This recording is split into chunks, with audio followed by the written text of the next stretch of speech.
I warned people about this last week, and I picked USC to win, and I was wrong there. But in almost every other aspect of how this game would go, I was correct. It's weird in that sense. Wrong with the pick, wrong with, or in regards to which team would win, but correct on how the game would play out. Before we resume this segment, some great and free ways to support this channel are liking the video, watching it all the way through, commenting your thoughts down below. I'd love to hear your analysis, sharing the video, subscribing to the channel, and also hitting the notification bell. That way you can get notified when we go live or release new content.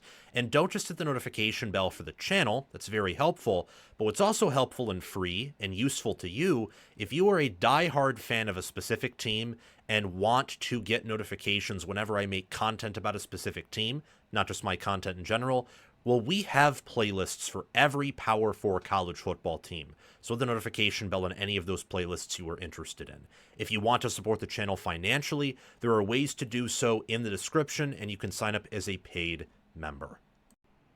It's weird. And what I told people was, look, USC is better than Illinois, but you're traveling on the road. You're kicking off at 9 a.m., and I know Illinois just lost to Indiana by 53 points, but Indiana, especially with that matchup, is that good. Remember, Indiana 50-bombed Nebraska last year. This win against Illinois was far more impressive because they are a better team. Indiana, this year to last year, is a better quarterback, better receiver room, better tight end group, better running back group, better offensive line. They're better everywhere offensively. And defensively, they're probably better, or they've at least matched the defensive line. They're similar better at linebacker, and I would argue with Lewis Moore, they're better at defensive back. And special teams, they're better. USC is not the wagon. They're not the unit. They are not the Spetsnaz group that Indiana is. Indiana, even though USC's talent is closer to Oregon, Ohio State, Penn State, Texas, Alabama, Georgia, Indiana is much closer to those teams than USC is. Just solely based on watching how they play, their film, their adjustments, their execution, the analytics even. They are better. Now, the analytics loved USC entering this game. But for some teams, the analytics can be fake. For some teams. I suspected that USC was a bit inflated in those categories. Well, I believe that Indiana's, for example, were totally dead-on correct about how good they were. And look, USC was a little bit overinflated here. And you know how I know that? Because they lost their center, and hopefully he's okay. I hate injuries here. You all know that. They lost Kamari Ramsey to what I assume sounded like food poisoning. He couldn't sleep. He was vomiting. Very ill, very weak, just couldn't play. And Lane was a bit banged up. And you saw, they also are down to their fourth nickelback. And corner, they had to rotate a bunch due to injury. They fell apart at those specific positions. You know who Altmyer looked like yesterday? He looked like C.J. Stroud. If Stroud used his legs. That is who Luke Altmyer looked like. Since when does Illinois have C.J. Stroud? Altmyer was 20 of 26 for 328 yards, 12.6 yards per attempt, 2 touchdowns. His QBR was a 97.5. He had 28 rushing yards and a touchdown.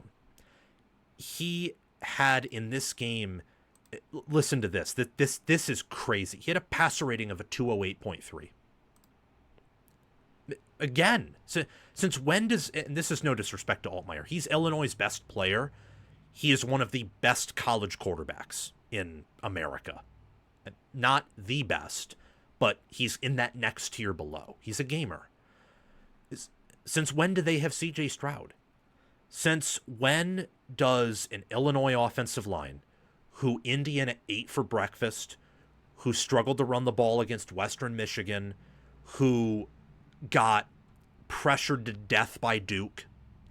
Since when are they blowing Jamal Jarrett, Keyshawn Silver, Devin Tompkins, and Jalen Lucas? Since when are they blowing, or Anthony Lucas, not Jalen Lucas, Anthony Lucas, and Cameron Fountain? Since when are they blowing them 4 or 5 yards off the line of scrimmage? When? And that unit was healthy. That unit was not injured. And then this is another game. It's another game where really, if you watch it, USC's offense is limited. They are not quite where they were at Oklahoma with Riley. They're not there. This offense is probably better built for Big Ten play than certainly than the 24 offense. It's probably better built than the 23 offense for Big Ten play. The 22 offense was so clean and cohesive. I don't know about that unit. But Maiava, look, he had 364 passing yards, 2 touchdowns. He had 1 ugly pick. Outside of that, he has NFL potential. He's layering throws, perfect touch, perfect ball placement, feeling the pocket. But USC's offense, when you take out the sacks, they only ran the ball for 3.9 yards per carry. And Wayman Jordan lost a fumble. So Illinois, and I said this in my 10 reasons why Illinois should expect to win. Illinois, shockingly, has a good defensive line. Linebacker, I knew they'd be good. Secondary, I knew when healthy they'd be great. But they brought in Kurt Neal, James Thompson Jr., returned some rotational guys, and many of them were not at 300 pounds, and they were either injured or didn't look good at their previous schools, or were backups. They've all played well this year. They have done a good job retooling their front and making sure they are well-conditioned and have Big Ten size. And Illinois, they dominated lines of scrimmage. They dominated LOS.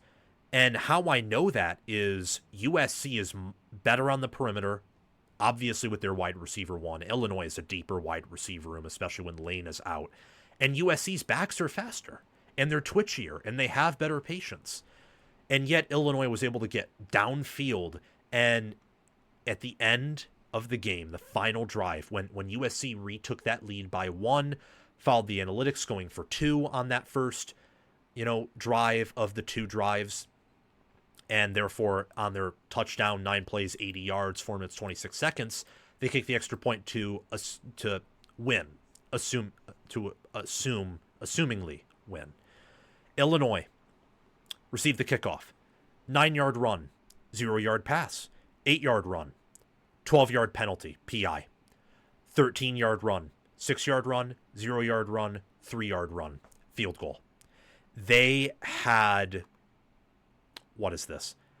They had 2 pass attempts on that final drive. They essentially, not to the same degree, but essentially did to you what Michigan did in the 2-minute drill, except they didn't have to. They chose to. So that way they could control the clock, they could dictate things, and they could settle it on their terms, winning with a field goal. That has to be humiliating. So if you're a USC fan, I feel bad for you. I do. I picked USC to win. For Illinois, it's a beautiful win because it's an upset. It's chaos. And Illinois right now, look, before this game, I didn't see it. Likely path to 10-2.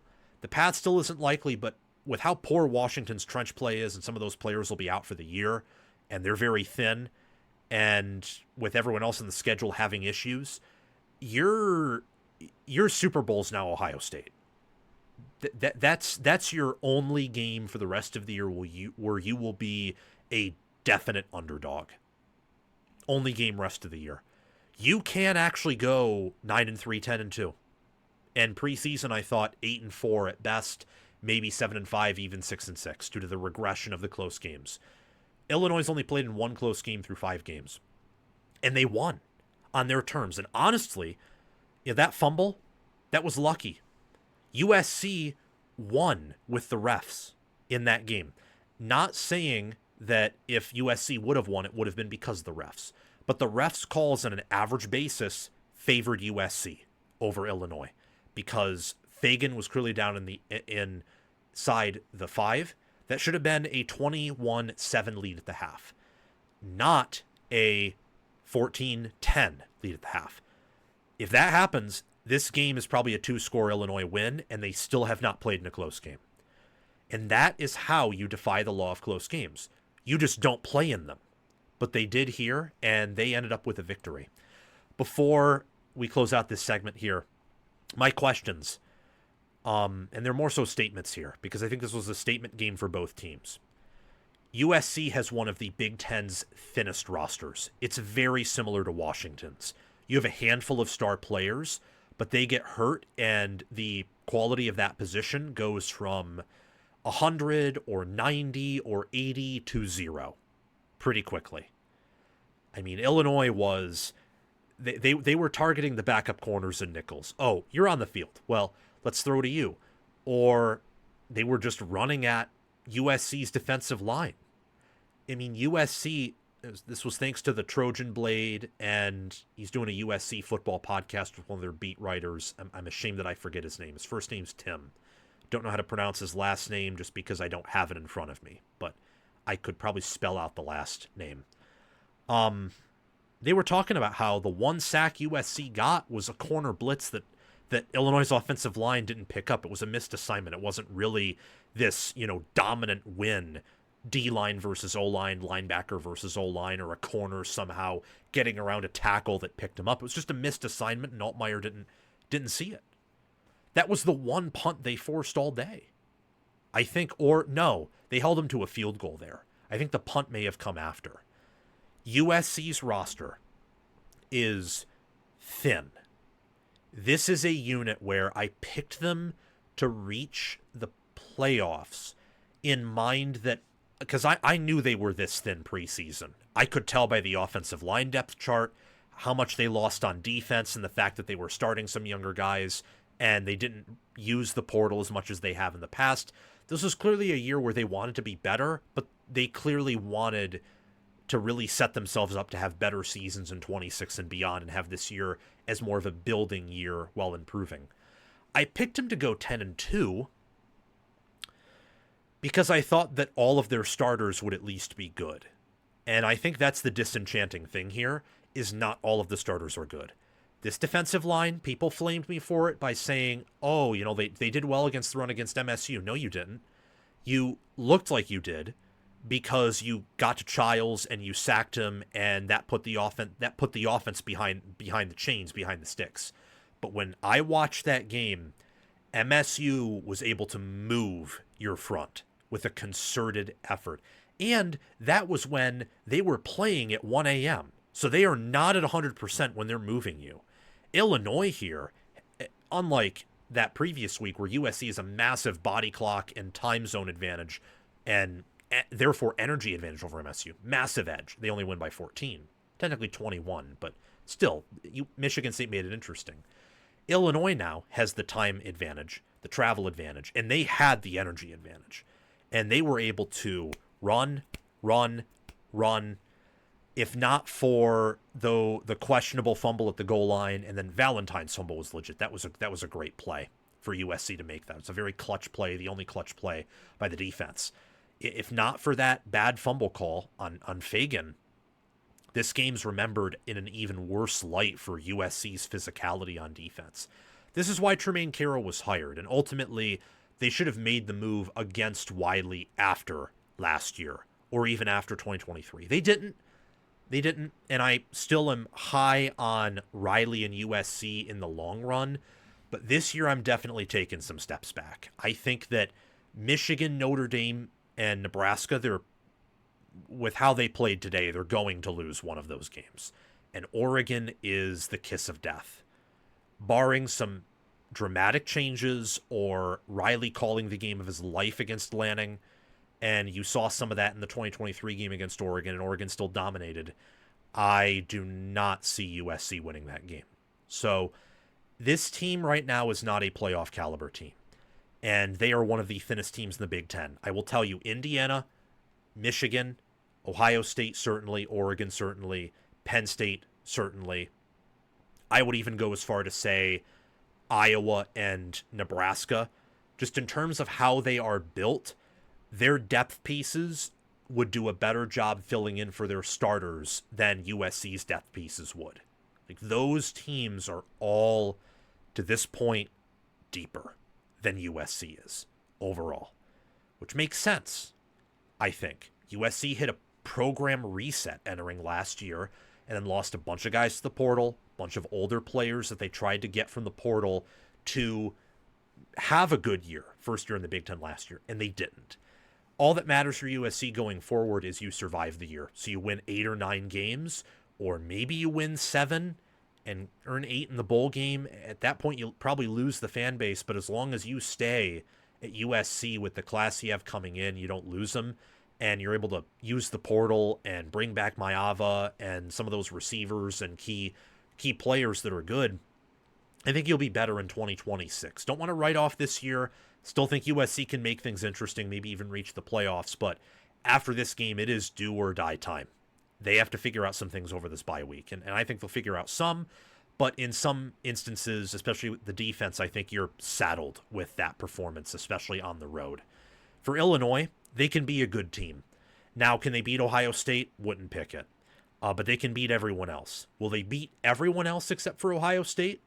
I'd say no, but I think that this is a team that can replicate last year's record after this game. You needed yesterday's win to be able to reach 9 games, I think. 9 wins, which is what you had last year. You needed that, and they got it. You needed this game to have any shot of entertaining the possibility of being in the playoffs, and you got it. So now, as for Illinois, your Super Bowl's Ohio State. I wouldn't favor you. I wouldn't pick you. I wouldn't touch you there. But all you asked for, and all you have asked for, and all Bielema's asked for is a chance. And you have it. And you earned it. And that's the difference between these two programs right now.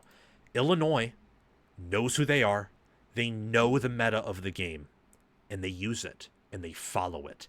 And USC, they don't understand the meta of the game. That's why they scored with 2 minutes left when Altmyer was looking like C.J. Stroud. Oh, yeah, we're going to give C.J. Stroud 2 minutes to get down the field.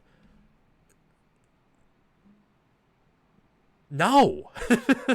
No, even Michigan's defenses let him get down the field within 2 minutes. They just bowed up or forced a turnover or held him to a field goal. And you are, even though you run Michigan's style of defense, you do not have Michigan's players. You do not have their depth. There is no one on this defense even close to Aiden Hutchinson or Will Johnson or Mike Esain-Ristil or Rod Moore when healthy, or Mason Graham, Kenneth Grant, Josiah Stewart.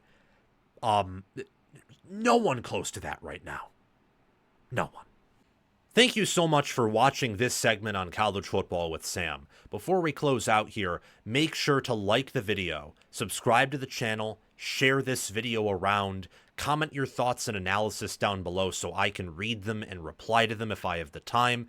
Members get priority replies, but I try to reply to everyone. And also hit the notification bell for the channel and also for any team playlists you are interested in. If you want to support the channel financially, you can always super chat me in the comment section, but I prefer that you sign up as a paid member of the Patreon page or as a YouTube member, or that you can purchase some wonderful merchandise to represent us. I'll see you all soon and have a fantastic